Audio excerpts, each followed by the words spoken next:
गणेशाय नमः। आइए आज हम लोग गणेश चतुर्थी व्रत कथा का श्रवण करते हैं।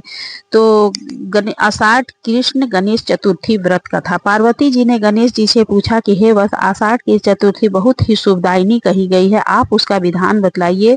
इस मास के गणेश जी का क्या नाम है और उनकी पूजा किस प्रकार करनी चाहिए। गणेश जी ने उत्तर दिया कि हे माता, पूर्व काल में इसी प्रश्न को युधिष्ठिर ने पूछा था और उन्हें भगवान श्री कृष्ण ने जो उत्तर दिया था मैं उसको बतला रहा हूँ, आप सुनिए। श्री कृष्ण जी ने कहा कि हे राजन, गणेश जी की प्रीतिकारक विघ्न विनाशक पुराण इतिहास में वर्णित कथा को कह रहा हूँ, आप सुनिए। हे कुंती पुत्र, आषाढ़ की चतुर्थी के गणेश जी का नाम लंबोदर है। उनका पूजन पूर्ण वर्णित विधि से करे। हे महाराज, द्वापर युग में महिष्मती नगरी का महिजन नामक राजा था। वह बड़ा ही पुण्यशील और प्रतापी राजा था। अपनी प्रजाओं का पालन पुत्रवत करता था, किंतु संतान विहीन होने कारण उसे राज्य महल का वैभव अच्छा नहीं लगता था। वेदों में निसंतान का जीवन व्यर्थ माना गया है। यदि संतानहीन व्यक्ति अपने पितरों को जल दान देता है तो उसके पितृगण उस जल को गर्म जल के रूप में ग्रहण करते हैं। इसी ऊहापोह में राजा का बहुत समय व्यतीत हो गया। उन्होंने पुत्र प्राप्ति के लिए बहुत से दान यज्ञ आदि किया, फिर भी राजा को पुत्रोत्पत्ति न हुई। जवानी ढल गई और बुढ़ापा आ गया, किंतु वंश वृद्धि न हुई। तदंतर राजा ने विद्वान ब्राह्मणों और प्रजाजनों से इस संदर्भ में परामर्श लिया।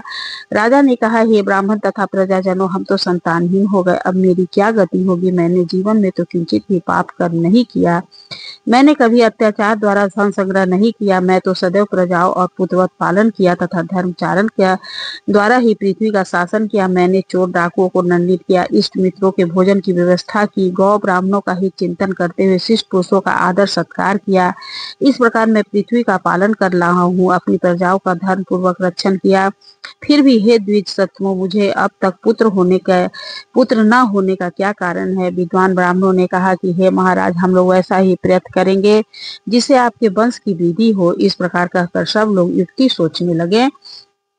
वंश वृद्धि के लिए इस सब लोग युक्ति सोच। सारी प्रजा राजा से मनोरथ को सिद्ध करने के लिए ब्राह्मणों के साथ वन में चली गई। वन में जाकर वे लोग शीघ्रता से इधर उधर परिभ्रमण करने लगे। उन लोगों को उसी समय एक श्रेष्ठ मुनि के दर्शन हुए। वे मुनिराज निराहार रहकर तपस्या में लीन थे। ब्रह्मा जी ने के समान वे आत्मजीत क्रोध चित तथा सनातन पुरुष थे। संपूर्ण वेद विशारद, दीर्घायु, अनंत एवं अनेक ब्रह्मा ज्ञान संपन्न हुए महात्मा थे। उनका निर्मल नाम लोमस ऋषि था। प्रत्येक कल्पांत में उनके एक एक रोम पतित होते थे, इसीलिए उनका नाम लोमस ऋषि पड़ गया।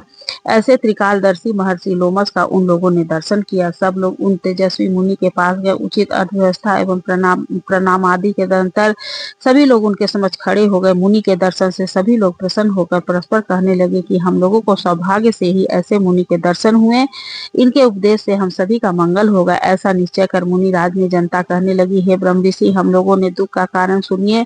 अपने संदेह के निवारणार्थ हम लोग आपसे शरणागत हुए हैं। हे भगवान, आप कोई उपाय बतलाइए। हे स्वामी, आप जैसे महात्मा को पाकर हम लोग किसी अन्य व्यक्ति से क्या कहे। आप ब्राह्मण एवं ऋषियों में श्रेष्ठ है, आपसे बढ़कर कोई दूसरा पुरुष मुझे नहीं दिख रहा है। महर्षि लोमस ने पूछा, सज्जनों, आप लोग यहाँ किस अभिप्राय से आए हैं, मुझसे आपका क्या प्रयोजन है। स्पष्ट रूप से कही, मैं आपके सभी संदेहों का निवारण करूंगा। हम आपके कल्याण की भावना रखते हैं। तपस्वियों की तपस्या केवल परोपकार के लिए ही होती है। प्रजाजनों ने उत्तर दिया, हे द्विज श्रेष्ठ, हम लोग जिस महान कार्य की सिद्धि के लिए यहाँ आए हैं उसे सुनिए। हम लोग महिष्मती नगरी के निवासी है। हमारे राजा का नाम महिजीत है। वह राजा ब्राह्मणों का रक्षक, धर्मात्म, धनवीर, सूरवीर एवं मधुरभाषी है। हम उस राजा ने हम लोगों का पालन पोषण किया है, परंतु ऐसे राजा को आज तक संतान की प्राप्ति नहीं हुई। हे भगवान, माता पिता तो केवल जन्मदाता ही होते हैं, किंतु राजा की वास्तव में शोषक एवं संवर्धक होता है। उसी राजा के निमित्त हम लोग ऐसे गहन वन में आए हैं। हे महर्षि, आप कोई ऐसी युक्ति बतलाइए जिससे राजा को संतान की प्राप्ति हो, क्योंकि ऐसे गुणवान राजा को कोई पुत्र ना हो, यह बड़े दुर्भाग्य की बात है। हम लोग परस्पर विचार विमर्श करके इस वन में आए हैं। उनके सौभाग्य से ही यहाँ हम लोगों ने आपका दर्शन लाभ किया है। हे मुनीश्वर, किस व्रत, दान, पुण्य आदि कर्म का अनुष्ठान करने से राजा को पुत्र होगा, आप कृपा करके हम सभी को बतलाए। प्रजाओं की बात सुनकर महर्षि ध्यान मग्न हो राजा के उपकार के लिए कहने लगे। महर्षि लोमस ने कहा कि हे ब्राह्मणों, आप लोग ध्यान पूर्वक सुनिए। मैं संकट नाशक व्रत को बतला रहा हूँ।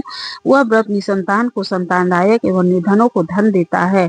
आषाढ़ की इस चतुर्थी को एक दंत गजानन नामक गणेश की पूजा करे। पूर्वक विधि से राजा व्रत करके सदा युक्त हो, ब्राह्मण भोजन करावे और उन्हें वस्त्र दान करे। गणेश जी की कृपा से उन्हें अवश्य ही पुत्र उपलब्धि होगी। महर्षि लोमस की यह बात सुनकर सभी लोग करवध होकर उठ खड़े हुए, नतमस्तक होकर दंडवत प्रणाम करके सभी लोग नगर पे लौट गए। वन में घटित सभी घटनाओं को प्रजाजनों ने राजा से बताया। पुरजनों की बात सुनकर सम्मानकारी विमल बुद्धिधारी राजा बहुत ही प्रसन्न हुए और उन्होंने श्रद्धा भक्ति से विधिवत गणेश चतुर्थी का व्रत करके ब्राह्मणों को भोजन वस्त्रादि का दान किया। सारी रानी सुदक्षिणा के गर्भधान संस्कार के अनंतर श्री गणेश जी की कृपा से राजा को एक सुंदर और सुलक्षण पुत्र प्राप्त हुए। राजा के ने संपूर्ण नगरवासियों को संतुष्ट करके पुत्रोत्सव मनाया। राजा महीजीत ने ब्राह्मणों को धन प्राप्ति देकर तीर्थ किया। श्री कृष्ण जी कहते हैं कि हे राजन, इस व्रत का ऐसा ही प्रभाव है, जो व्यक्ति इस व्रत को श्रद्धान्वित होकर करेंगे वे समस्त संसारिक सुख के अधिकारी होंगे। श्री कृष्ण जी ने कहा कि हे महाराज, आप भी इस व्रत को विधि पूर्वक कीजिए। श्री कृष्ण जी की कृपा से आपकी सभी मनोकामनाएं पूर्ण होगी, आपके संपूर्ण शत्रुओं का विनाश होगा और आप अचल राज्य के अधिकारी बनेंगे। हे भू भूप शिरोमणि युधिष्ठिर, जो पुरुष इस व्रत को करते हुए चाहे एकांत सेवी ऋषि हो अथवा विद्वान, उन्हें निर्विघ्न रूप से पुत्र पौत्रादि की प्राप्ति होती है। जो मनुष्य गणेश जी के चरित्र को सुनते अथवा सुनाते हैं, उन्हें सब कार्यों में सिद्धि प्राप्त होती है। इस प्रकार आषाढ़ की गणेश चतुर्थी व्रत कथा समाप्त।